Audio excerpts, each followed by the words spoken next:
let's go to the dev distro, and let's start reading the README here. That is basically providing all the information that we need to install all the stuff.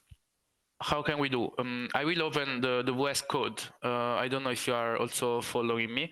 And yeah, I will just, as you see from the terminal, you just type code and then dot, and then this will open the VS Code into the current folder. That was exactly the one that I just cloned.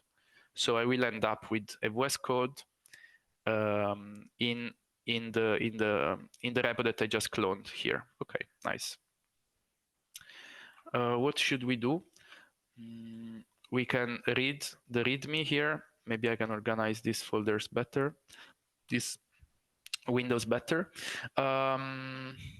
Okay, so if we see at the step-by-step setup, like the first thing to do is to run this git submodule update init recursive, and this is just loading again all the packages that are already included into this settings file here. Indeed, you see it's already cloning.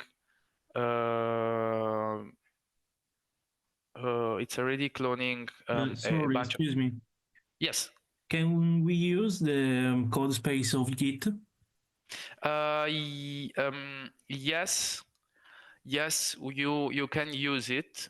It might be the same. Let's check it out together. So did you already open it by any chance? Yes, of course. Okay, nice. Let me also go there. So I will just navigate to the. So what is Matteo trying to do? Instead of using a local version in which we copy, in which we clone our repo in local, he's just going to the Git, and then from here just hitting Control dot, if I'm not wrong, or just dot. Yeah, just dot, and then this will open a VS Code in Git.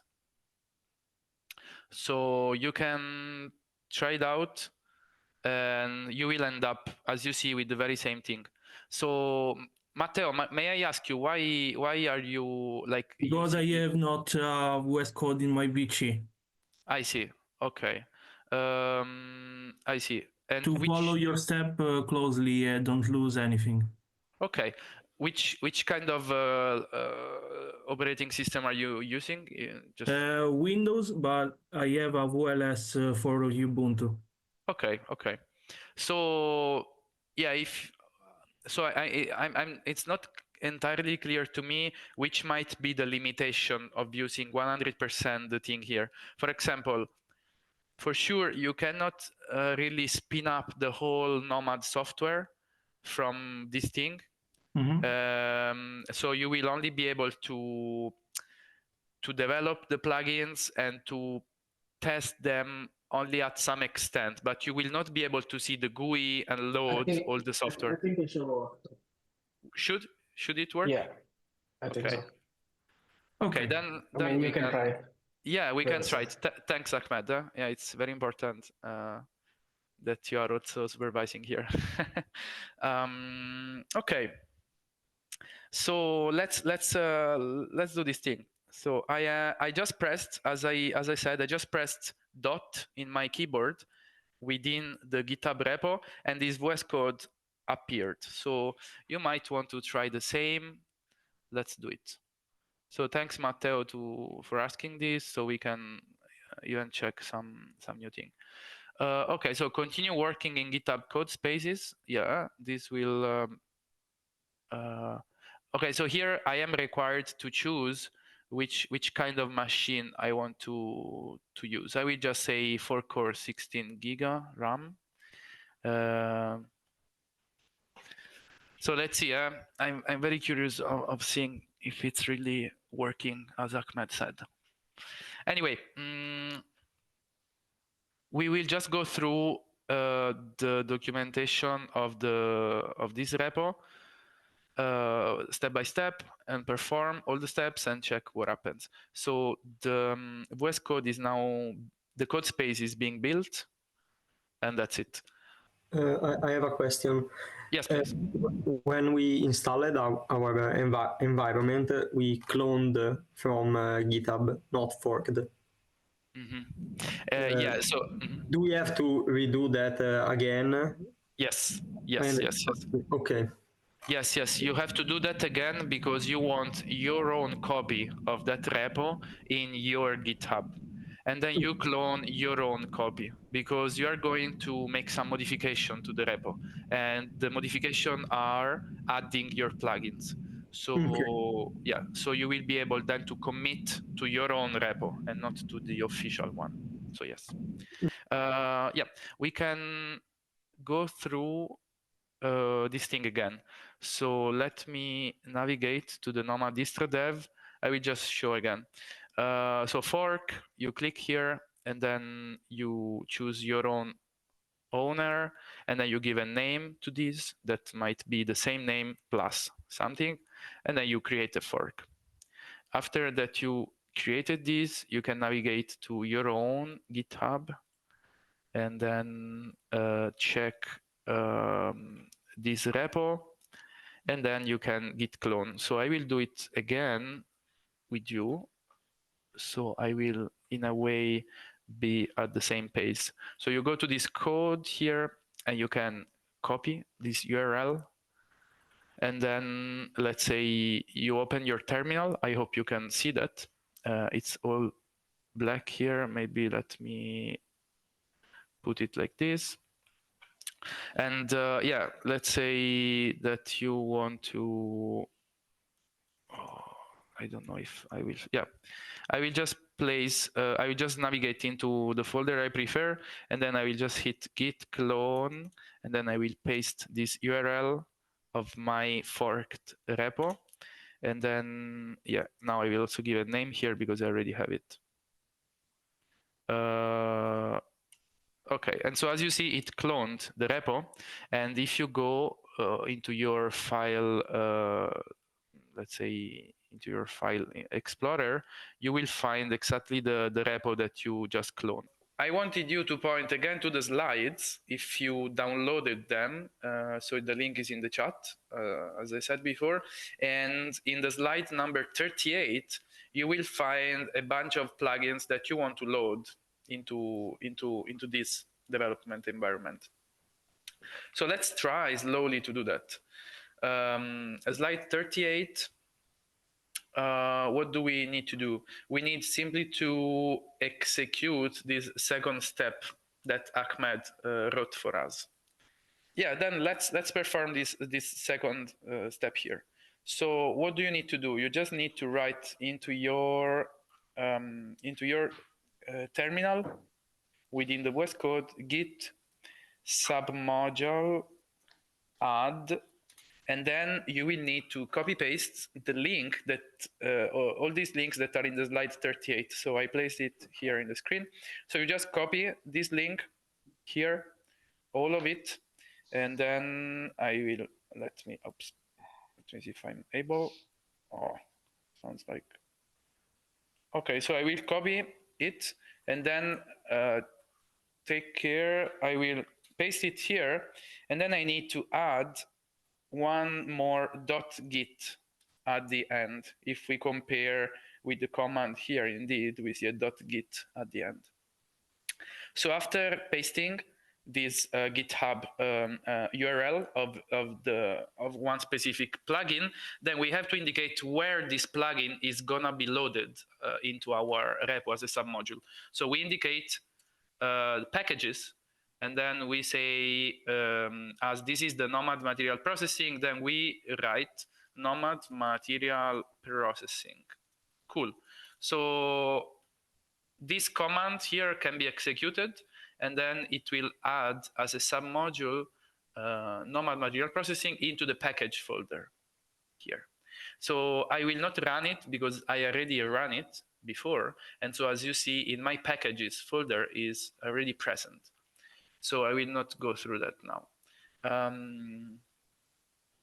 As it is a very hands-on and interactive thing, just feel free to raise your voice if something is wrong. And if you don't find the things as I'm saying they should. Okay, great. So we submoduled the first of these packages that was NOMAD material processing. And then we should do the same with all the things that we are interested in. So I would suggest to at least go for these 4 here. So NOMAD material processing, NOMAD measurements, NOMAD analysis, and NOMAD simulations. So these are the basic 4. Let's say I will wait for those of you that are trying to adding them as a submodule now, a few minutes. So we are really on the same pace, and that's it. For who is not now doing that, there is another thing that we can do, and this thing is basically starting creating your own plugin. So I'm just starting to put this idea on the table, so someone might already think to that. So where did I put? Okay, just 1 second. I'm taking some docs. Where are? Oh yeah, here. Okay. So if we go into this area A examples repo, that whose link is also in the slides. So let me see in which slide. So I will try really to keep everyone on board. Yeah, so in slide number 41, you find these this link, so you can just follow it, and it will lead you to this area A examples repo. So in this area A examples repo, there is also a README that is gonna explain a little bit what we are going to do. And there is another link to this template repository to create a plugin. So let me see if this link is really the correct one. Yes, NOMAD plugin template. So this is another repository that Ahmed kindly prepared for whoever wants to develop a plugin without having too much headache in preparing the Python package to be able to do that. So yeah, I'm just going slow so everyone can try to do as much as you can. And yeah, so I repeat again the steps. So in the area A examples, there is this workshop, January 25, and then in the README you find the link. That is a template repository.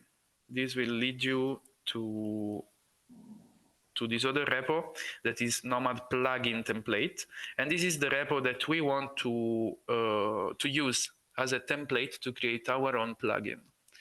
Okay.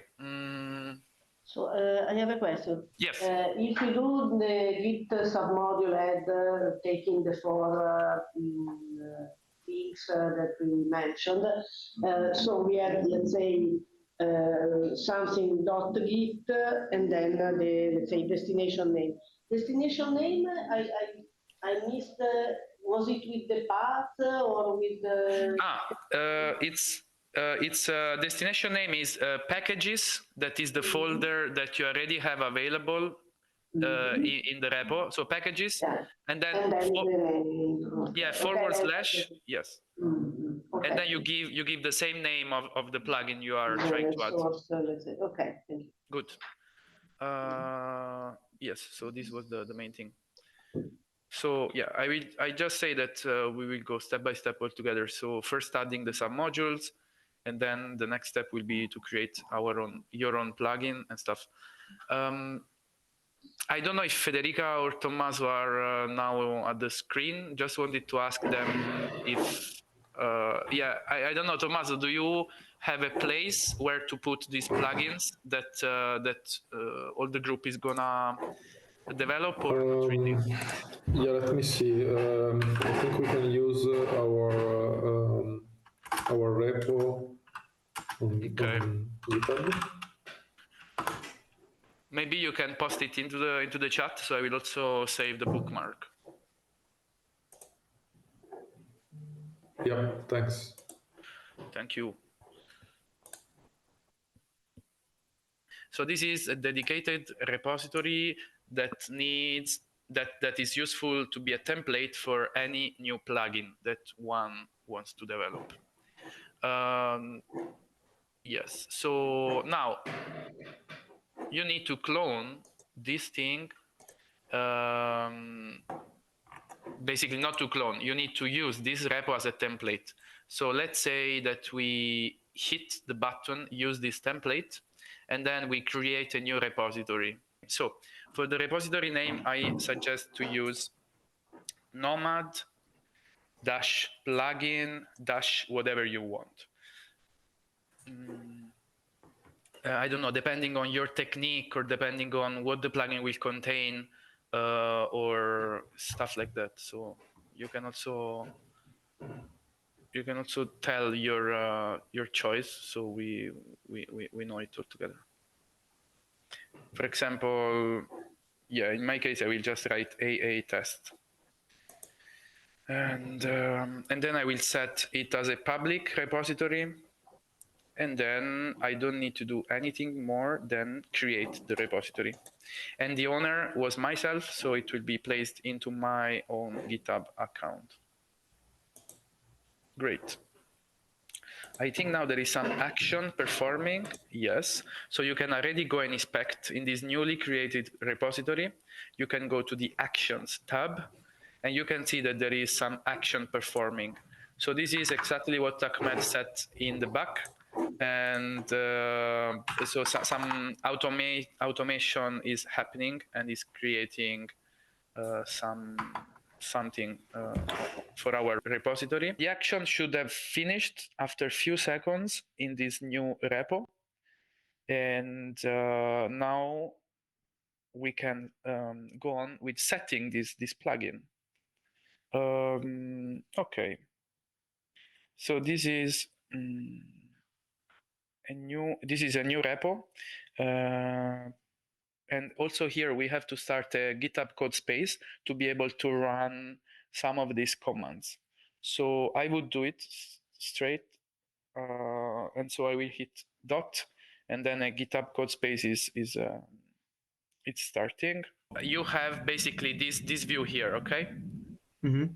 So you should be able to open a terminal. So if you go here on this top left icon here, there is terminal, and then you hit new terminal, and then a terminal will pop up from the bottom. Try. Okay, just a second. Yeah. Yes.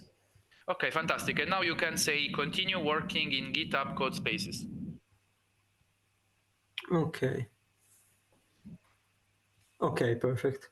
Thank you. Okay, yes, sorry, I didn't mention this because VS Code has always a terminal in the bottom and is always hidden. But if you go here in the bottom, you will see the cursor becoming this different icon, and then you can just drag up and you will have the terminal appearing.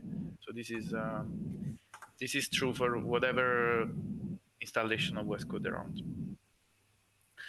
Okay, so also Giovanni is loading this thing, and then you will choose 2 cores and 8 GB of RAM, because now we just have to set up the plugin, so we don't need much power. Great, so if we are all at this point, we can start running the commands that are into the README of this NOMAD plugin template repo.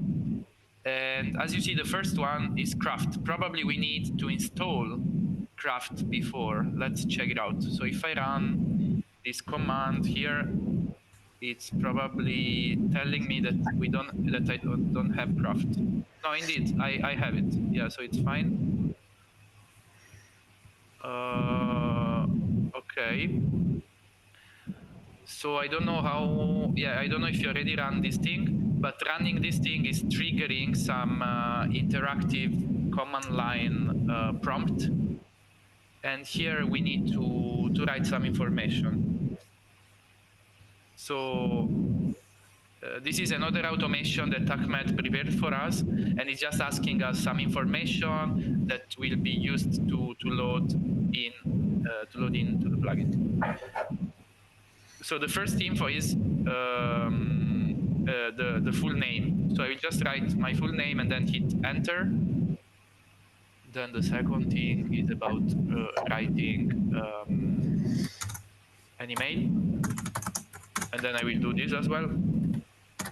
And then I hit enter, and then it's asking GitHub organizational profile name. So here I will indicate my GitHub name. That is the very same one that is appearing in the green here in your terminal. So you see which is your specific name here. And then I hit enter as well. And then the plugin name. So the plugin name is basically what we already decided when creating this repo. So I will just repeat. nomad-plugin. In my case, it was -AA test. And then I hit enter again. Good, and then he's asking the module name, and in this case it's recommended just to press enter. So in this way, the module name will be the very same of the plugin name, and we don't need to do anything.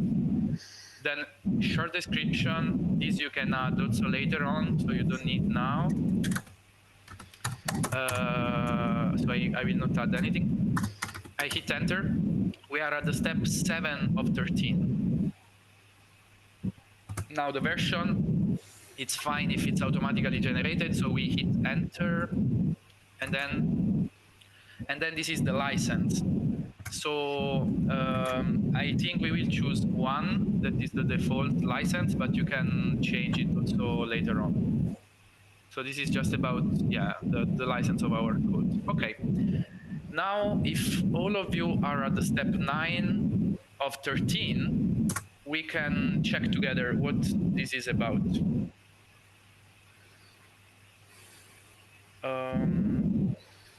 Yeah. I hope you are almost all here. I don't know if some code space is still loading. I'm here. Good. Nice. Okay, so now it's asking what do we want to include in our plugin. So do we want to include a schema package? And here we will hit Y. I mean, yeah, epsilon. Why? Because we want a schema package. So I hit yes, and then enter. Then do we want a normalizer? This we don't want for now, so we can say no, because we don't want this for now, and I hit enter. Then include parser. Yes, we want also to include a parser in our plugin. So we hit yes. Last step is include an app. We also want to include an app, so we hit yes again. So as you see, we will have a schema, a parser, and an app in our plugin. And then we hit yes, and then include example uploads. No, this we don't need for now. So if you will need something like that, you will ask to me at some point, and I will tell you how to do. So we hit enter for the last time, and then everything is being generated. Now there is this new folder here, and this folder is containing a bunch of stuff, and these are all functional stuff to create a proper Python package, because we want our plugin to be a Python package that we can install together to the other packages in NOMAD, together to NOMAD as well. So let's perform the last step, that is running this bash command into the same terminal here. So this is simply a script that is moving some template files here and there and making the package like in a standard structure. So I run this setup here. Let's see what happens. No such file or directory. Probably You have to change like the name to NOMAD plugin test. Yes, sorry. Indeed, the command does not know that we are gonna call our plugin in a way. So change to plugin name that is even capitalized must be deleted, and we have to write our plugin name. Yes, and so we can hit enter, and some structure of our plugin is gonna change here in the site. You see that stuff is being changed, and now we end up with our plugin Python package. So we can do several things now. So first of all, we should commit in our repository these changes that we just did. And VS Code is providing a very nice way of checking which are the changes we did and also a way to commit them. So I hope you are not busy with running commands now in your terminal, and you can look 1 second here in this VS Code. And so you will see that the third icon here, it's source control. So this is exactly that stuff that is taking care or taking trace of all the files that you changed in your development. And so you will need to somehow upload them in your Git repository. So this is the basics of the Git versioning system. So you do something in your local and then you push it in the remote, so it will be in your remote repository. So what do we need to do? These are the changes, see? It's just this list. So if we press plus here, we will add all the changes in the stage version. So staging them means to pack them and that making them ready to be pushed in the remote. So we can sometimes also add single files if we changed more stuff, but we don't want to push now all the stuff. In this case, we really want to push everything. So we hit plus, and then all these files will go from the changes to the staged changes. So now you see 39 files are here and 0 are in the changes. Okay, fantastic. Now they are staged. What do we need to do afterwards in the typical Git workflow? After staging a file, you commit the file. This means you give a message saying plugin setup here, and then you can hit the button commit. This commit will generate somehow, it's really called a commit. So whenever we pack some code we did and we are ready to ship it in the remote, then we do a commit. There will be a commit hash, also an ID that will let us go through the state of development of our thing. So this is the basic of the Git versioning system. After we did that, this is a package now, and we have to ship it in the remote. So we click sync changes. So then this action will pull and push commits from origin main. Okay, perfect. We want to push. So the jargon name for this is just to push in remote. When we pull from the remote, we are just picking whatever is already remote in our local. Fantastic. So now we pushed, and this means that all the changes that we just did are in the repo. Let's check it out. So if we access now this repo, I will just try to access my repositories in my GitHub, and then I will see NOMAD plugin AA test. If we open it, we will see several things. So first of all, we will see plugin setup. That is exactly the message I wrote in the commit we did. And then we see the current structure of the plugin. So this is exactly the folder on which you will work from here on. And the only step we miss now is to add this plugin into our dev distro, as we did before for the others. And then we are basically ready to get started. Let me ask to you if you are all pretty much familiar with Git or not really, or how is your status right now? Just if some of you wants to ask something, or if you are all fine. Little bit familiar. Okay, good. So we will basically keep working in this way. Basically, your plugin will be somewhere in the remote, on the internet, in GitHub in this case, and whatever change you do in your local, you have to test it in your dev distro, and then you can push it into this remote. Actually, we saw today that the dev distro can also be run directly in GitHub, so you should have somewhere in your browser the previous code space where we run the dev distro. So we can come back to this one, and we can use a last time the git submodule add to add this new plugin. So let's do that. How to do? Okay, from your new plugin repo, you click the blue button with written code, and then you copy the URL here. This is the URL of your repo. So you copy it, and then you go back to your dev distro. Whether it is in local or in a GitHub code space, it doesn't matter because we are really performing the same stuff.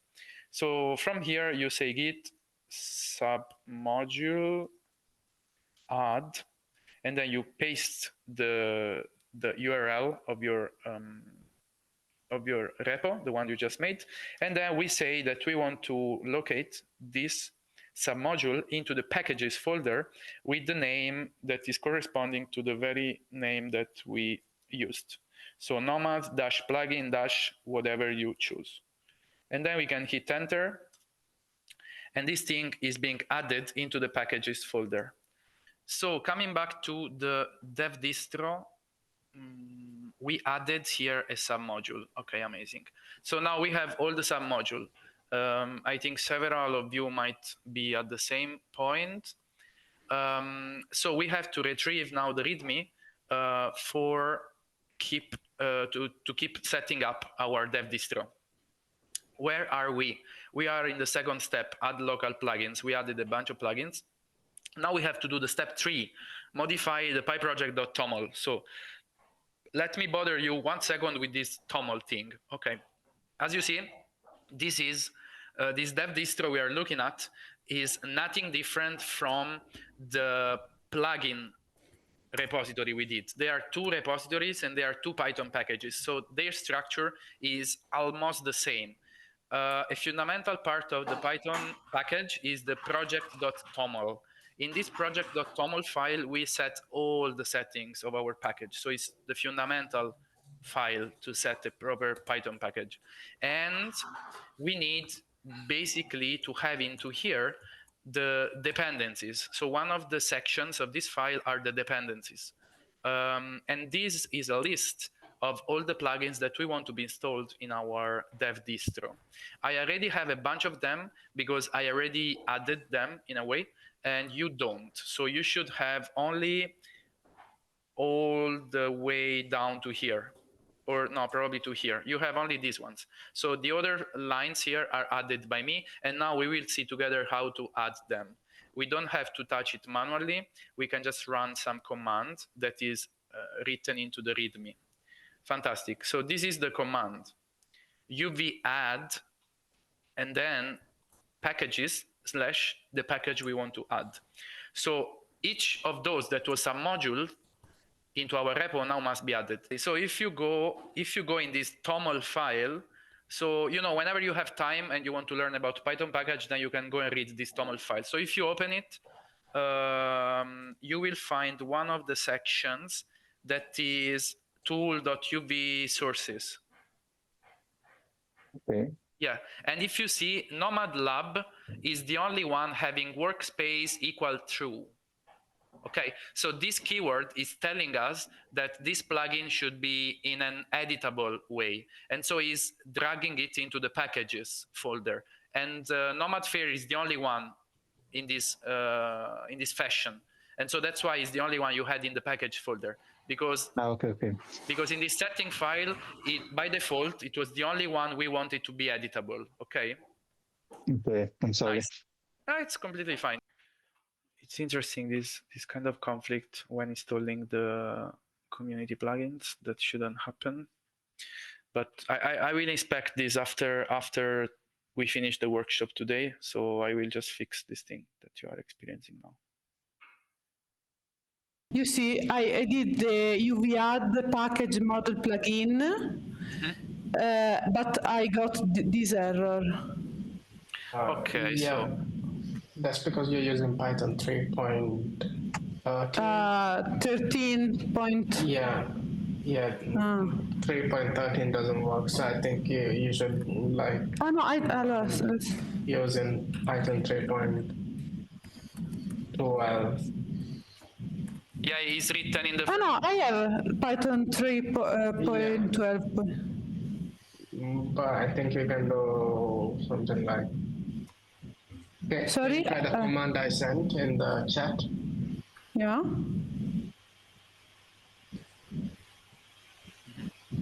Without the inverted. UV sync main P.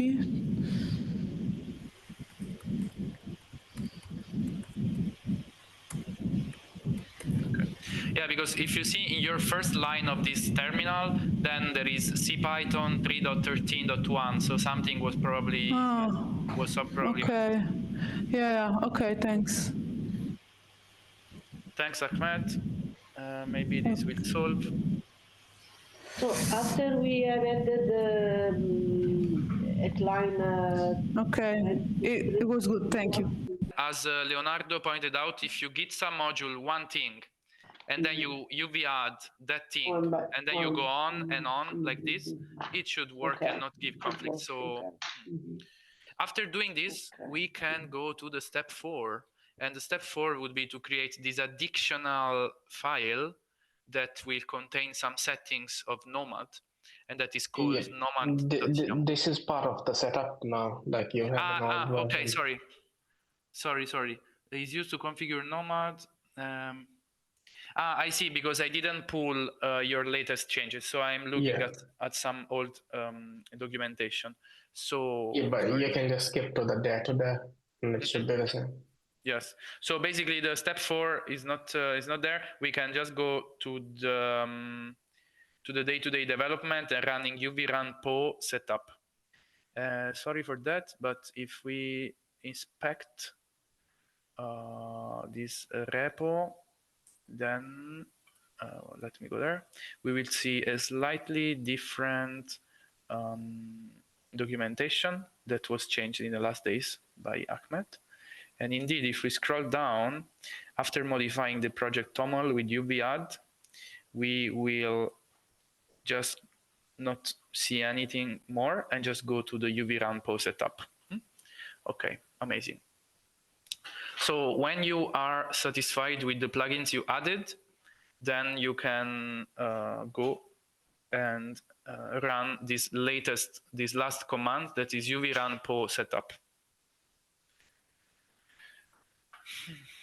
And hopefully it will go through and install and do a bunch of stuff that are indicated in the PyProject toml itself. Let's see what it's doing. You can just perform that. I'm just keeping talking. Okay. So it's doing this, and this. So it's setting the GUI, basically, this setup.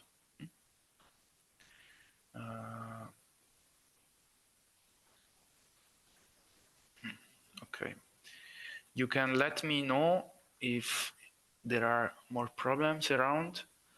And yeah. It seems that UV run to setup, it gives an error in my case, saying failed to build nomad distribution.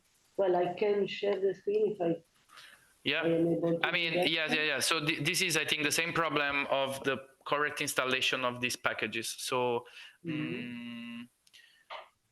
what you can do is really to remove them and install them again. Yeah. Either we inspect your error and we see which is the package giving problems, or you delete all of them and then you submodule them again and you add them.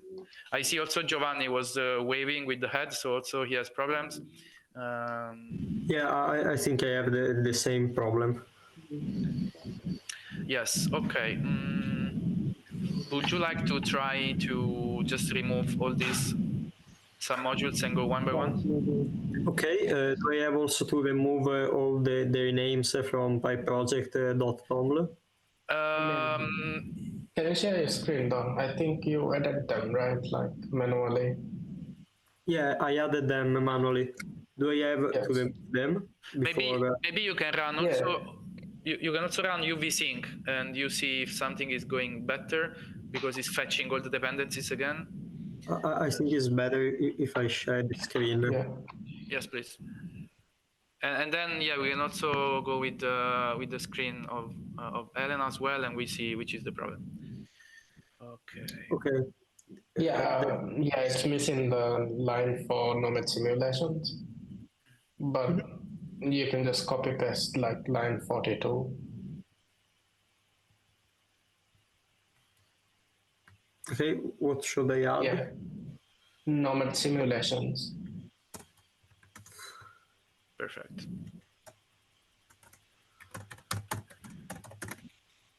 Yeah, and then you can try running UV sync or UV run pause setup. Either is fine.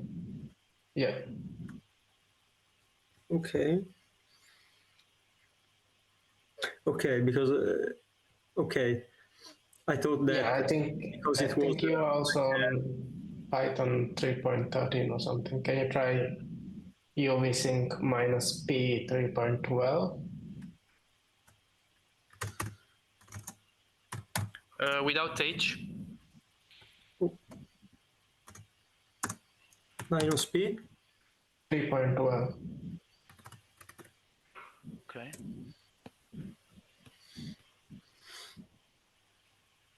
Yes, something is being downloaded. Maybe this is a good solution also for Elena to run this UV sync minus P 3.12 after being sure that all the packages are written in this TOML file.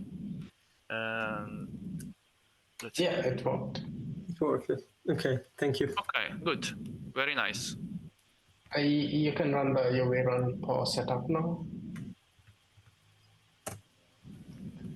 I still have the same issue, so I ask you if I can share the screen as well. Go. Yes, go ahead. Go ahead. While I ran the UV run pause setup, I got an error. Telling Se you. vuoi finire, Giovanni. Okay.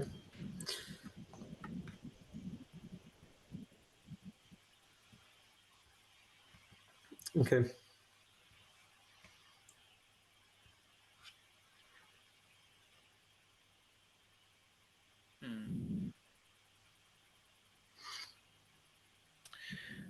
Can you open the Python version file?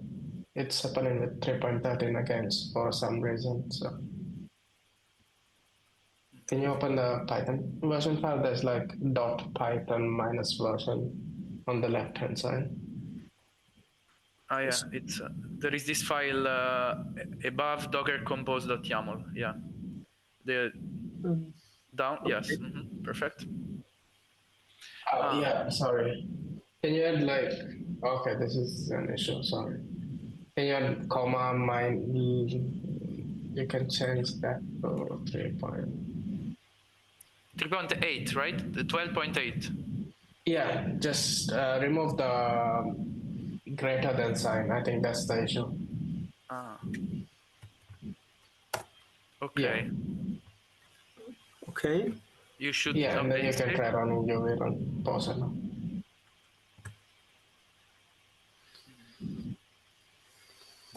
It's a complex, compound system of packages, so all these dependencies can make stuff fail. Yeah, that's all about that. Probably now it's going, because now we are downloading the JavaScript packages, so it passed the backend. So maybe you can stop sharing while this is happening, and Mattia can show us. Okay. Great, thanks. Yes. Okay, it should have worked correctly.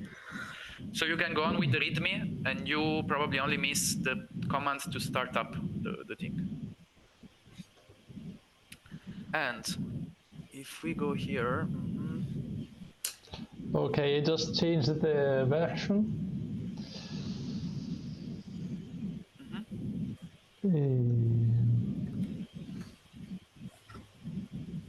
so you can all make these changes that you're seeing on the screen, talking to everyone in the Zoom room, and and Ahmed will fix these things that we just faced directly into the GitHub repo. So whoever is cloning it in the next days will have the proper thing. Okay, so from here, if I do UV sync minus P. In the meantime, I have a more general question, meaning if I understood correctly, the submodules that we added are the packages that we want to develop, right? Yes. Yes. Okay, so let's say that I want to develop a plugin that is not correlated with others. I can only install that submodule relative to this plugin. Yes.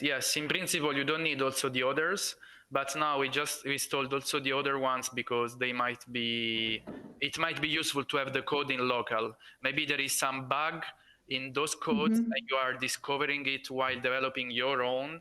And so it might be useful to have also the other available to change something and to debug them together. Okay, thank you. Yeah. But this is the main idea, yes.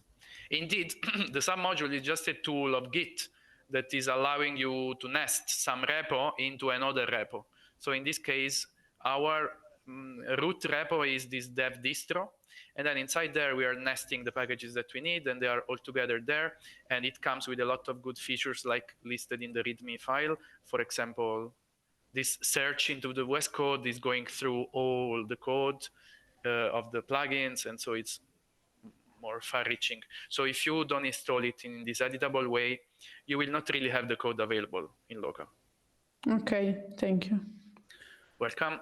So we can start again. Maybe I will quickly repeat what I just said, just a couple of minutes. So how do we commit our changes into the plugins? Usually we have to do 2 commits when we make one change in one of the packages we have. I will show as an example a modification to this plugin that is my own test plugin. So I will take a file and then I will open it and then make a random change here. And then when I save the file, I will see that the third icon here on the left, this source control icon, has now a new badge with the number 2. And so it means that there are 2 changes. Actually, I changed only one file in the plugin, but there are 2 changes. And this is because one change is the file itself that I saved. And so this will need one commit. So I can put it in the staging step, and then I can make a commit a message, and then I can commit it. After this, I can sync changes, and this corresponds to typing in the terminal git push. So I can push it. And then there will be still one more change into my source control. And this change is actually the commit ID of this plugin into the parent repo, so into the dev distro. And so I need also to commit this to actually register the latest commit ID within our dev distro. So this is something that we usually have to do. Otherwise, when we run UV sync will fetch the latest commit that is registered. And in this case, is not the actual latest commit available in remote. So I will press plus here, and then I will commit, and then I can sync the changes. Okay, so this is a common practice for the submodules in Git. So whenever a submodule, whenever a repo is grafted as a submodule into a parent one, then when we make some modification to this repo, we also have to communicate to the parent repo that we changed the commit ID. And so we have to make a new commit also in the parent repo. It's very typical of every submodules we have around, so it's not something specific for this dev distro. I have some question about the deployment, but maybe are better for this afternoon. I don't know. You tell me. No, as we have a bit of time, maybe we can already go through it now. So yes, why not? Yeah. Okay.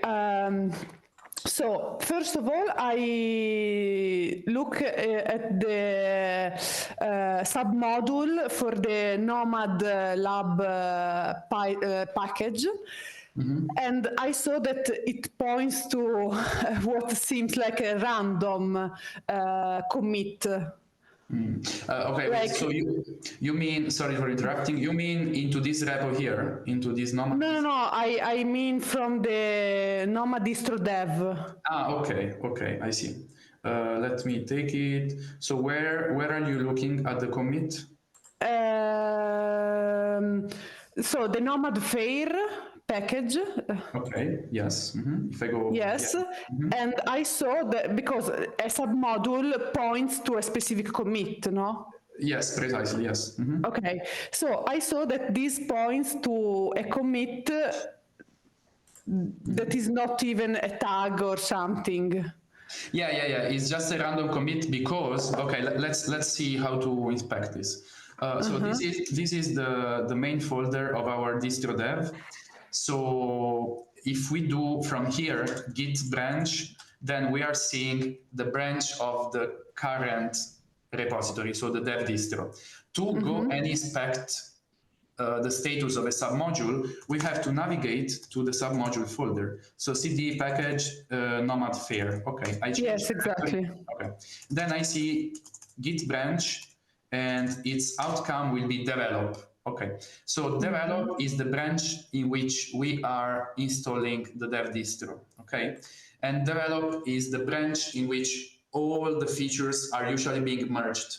So it's the second important branch that we use, okay? So this is the thing. Now, whenever you want to update this commit, you should navigate exactly here where I am and run some kind of command that I have to look from the README that is made to put you to the latest commit in that branch, okay? So I don't have just to git pull from here. Probably git pull is enough. Yeah, let me see. Yes. So git pull is enough. What I was telling you before, it was that if you are in the main folder, then you don't want to navigate to each folder and git pull all of them, but you can do some commands to update all of them together. This one, git pull minus recurse submodules. So in this case, you are pulling to the latest commit of the branch in which you decided to be. For all the submodules, okay? So it's not a random commit, should be always the latest commit of NOMAD. So there are somehow some kind of like 10 or 20 commits per day in develop. So it would be a good thing to git pull every morning when you start working. Okay, thank you. Okay, this was my goal. So this was the first question. Then, now speaking about the NOMAD distro template. NOMAD template. Yes. I went through the README file and I didn't understand one section, the one about.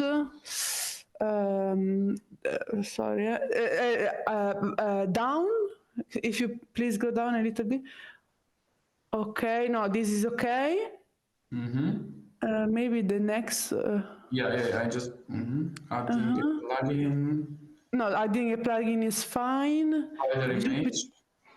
Okay. No, this is for the next question. Okay, this one, update distribution from the template. This I don't understand what does. I see. So there is this same set of commands also for the dev distro. The reason is the following. Imagine you use this template. So you use this template. This means that you are forking this repository. Forking means copying this repository into your own GitHub. The forking will still keep the information that this is not your repo, but was forked by someone else. But imagine that in 3 weeks, in 3 months, some new commits will be done on this repo here, on the original that you forked. These commits will not appear in your own because you forked 3 months ago. Okay. So you would need to update your own fork of the repo with the latest commits that are made in the original one. And that's why you need to use this command that is remote. and then you will basically somehow under the hood in a very nice GitHub organized way clone again this repo into some remote place, and then you will fetch the latest commit, and then you will merge the latest commit into your own repo. Okay. Okay, and how often, like, is recommended to do it? Because I don't know, because maybe my Oasis is working fine. Yes. Should I do it anyway, or is better to keep going with my version? So I would say it's good to do it every really often, because it's not harmful to do that and it's not changing. But maybe there is one commit that is very useful and you might not have. So usually when we do some when we do some important change, then we are also releasing here a new version. Okay. So then this version is even telling you what's changed and what not. And so whenever there is this kind of thing, you see there is the same documentation here. You should update it. We have not an official way of communicating to everyone that they should do that. Okay. So it's still up to the maintenance and to the maintainer of this. Okay. And once I do this, I have to rebuild the images, I guess. Yes, it's not automatic that you have to rebuild the image, because imagine one commit that was added here only regards some improvement of the documentation in the README. In that case, you didn't change anything of the image, but maybe there is some different commit that might change something in the Docker file that is the one governing the generation of the Docker image, and in that case, you will want to rebuild the image. Yes. I have a question. Perhaps is maybe a silly one, but I think it's worth asking. My question is, how is the let's say supposed way to close our NOMAD Oasis environment? So I'm programming a bit on my PC, and then I want to close my session. What is the intended way? Because right now what I'm doing is Control C on the GUI, Control C on the server a bunch of times, but it's giving me a long list of sort of errors. I don't really know the details. And so I think maybe that's not the supposed way to close my environment. Okay, yeah, so I know that's maybe it's a silly question, but it's something that I'm gonna do every day. So yeah. So don't worry, it's not a silly question. We have no silly questions. So basically, it is the way of closing it, and it appears strange just because it's a development version, and so you are really running this NOMAD not into a container that can be stopped, but as a Python package. Now, this NOMAD software is like every more complex software, is a thing having multiple threads or processes going around. And so that's why you need to click multiple times things. And whenever you click the first times, you will interrupt just some of the processes. And this will raise errors around. So that's the reason, the main reason. Okay.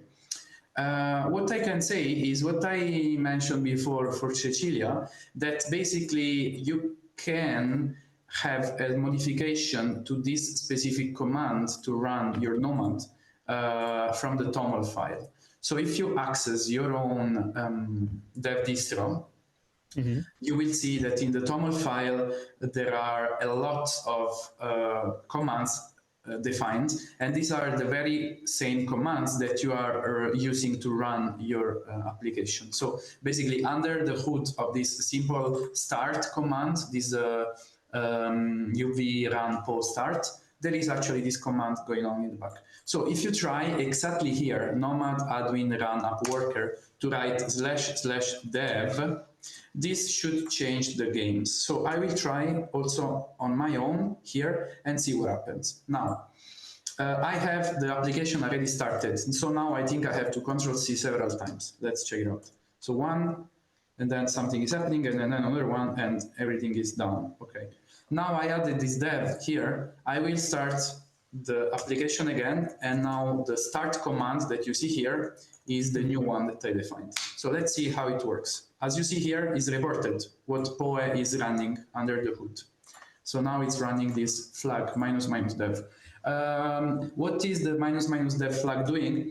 It's not running the whole application, but just running partial number of processes around. And yeah, so it will basically change. It should have like a lower time to activate. And as you see, it was very quick. And now it should be enough only to click Ctrl+C once. Let's see. No, no, it's still requiring to interrupt all the processes. But yeah, that's pretty much what it is, and it's normal, so it's not the wrong way. Okay, because it was giving me just the same kind of error that is given to you, and I was a little bit worried that I was closing it in a non-proper way. Yes, yes. So what I can provide to you is some more commands to really get a hint of the processes that are going around. So let me open this thing. Yes. So as you see, if you use into your terminal htop or simply top, you will have this process manager, and you will see all the things going around. So it might happen that these processes are still here and they will clog your memory, but usually Ctrl+C is killing probably all of them. In any case, another way of killing all this stuff is through the commands that I'm now pasting here in the chat. And so basically this is a bare Linux kind of command. So kill is killing processes into your computer. Then -9 is some flag that I'm not really aware of. And then what is after the $sign is just that we are fetching among all the processes, we are grabbing only the app worker one. So the app worker is exactly how our NOMAD Python package process is called. And so in this case, you will really kill all of them. So in case you don't want to press Ctrl+C, you can also use that one. Let's try it out. I will start again the application. And then while it is starting, I will open a new terminal and we can try together how it's behaving if I run this kill command there. Okay, so it's starting up. And yeah, it's almost done. So I can just copy paste this here into the terminal. And let's see what happens. So I expect that in this terminal in the middle, there will be like a quitting of this process when I run this one. Let's see. Yes, indeed, as you saw, it was quit. So if you don't like to press Ctrl+C, you can just use this, this kind of commands that I posted in the chat. I am usually, or better, before that the dev distro was in such an advanced state, every of us was developing in a very manual way. So I had a script to start up NOMAD, and this script was actually performing some tasks. And the main ones are running the application at the end, but also killing processes that might have been still running from the previous run. So this was just part of the script that mostly each of us was using before having a proper NOMAD dev distro. So you can benefit of that if you wanted to know. Thank you, that's very handy. Thank you very much.